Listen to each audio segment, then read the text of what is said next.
inside of these containers here, we have the maggots we are producing inside of it. I wouldn't want to shake it because this one we are still nurturing them.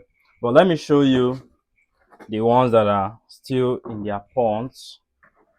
The ones that are still in their ponds, very big. Let me show you. Okay, these are the ones we have here. You see that these ones are much more bigger. And these ones you're seeing here, at this point, if you have your beds of 3 weeks, you can start introducing these ones to them and they will pick.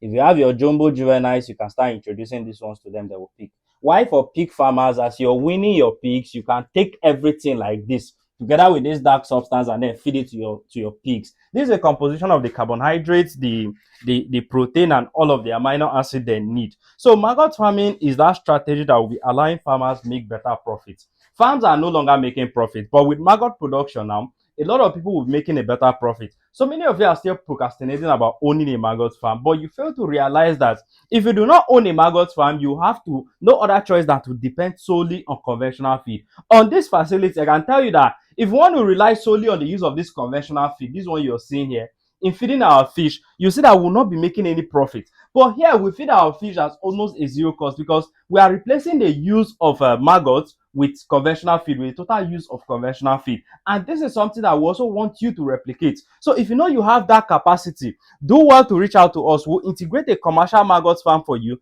where you'll be producing this maggot on a very large scale, feeding to your livestock. When it comes to maggot production, you just need to know that the flies that produce these maggots for us, you have them in your insectarium every day once we develop that facility for you. So you're producing this maggot every day. If you want to feed fresh, you can feed fresh. You separate, feed fresh. If you want to dry, you also dry. Whichever way you like to be feeding to your livestock. When you go into maggot production, every day you'll be making your own alternative feed at almost a zero cost, and you won't have to worry about the continuous increment in the cost of livestock feed. So if you know you have that space and the capacity, like I said, do well to share this video. Drop a comment below. Tell us you want to own a maggot farm. We'll develop this facility and train you on the best management practice. You'll be making this maggot there every day, feeding them to all kinds of livestock, feeding them to your fish. It is not rocket science. You're welcome.